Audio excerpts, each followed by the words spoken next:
তওবা করার দোয়া। অনেক মুরব্বী আছে, অনেক মা বোনেরা আছে, হুজুর খবর দিয়া নেয় যে হুজুর তওবা পড়ান, ইস্তিগফার পড়ান, অনেক গুনাহ করেছি, মানুষ মুমূর্ষ অবস্থার মধ্যে আছে, এখন কিভাবে তওবা পড়ব, ইস্তিগফার পড়ব। আপনি তওবাটা পড়াই দেন, ইস্তিগফার পড়াই দেন, তওবা করার জন্য আর হুজুর ডেকে আনতে হবে না। আপনি যদি এই দোয়াটা যদি পড়তে পারেন, আল্লাহ তাআলা জীবনের সমস্ত গুনাহগুলো আল্লাহ তাআলা মাফ করে দিবেন।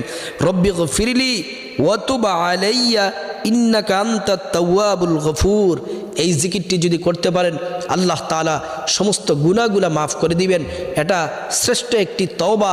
এইভাবে এই দোয়াটি পরে তওবা করলে, গুনাহের জন্য অনুতপ্ত হলে আল্লাহ তাআলা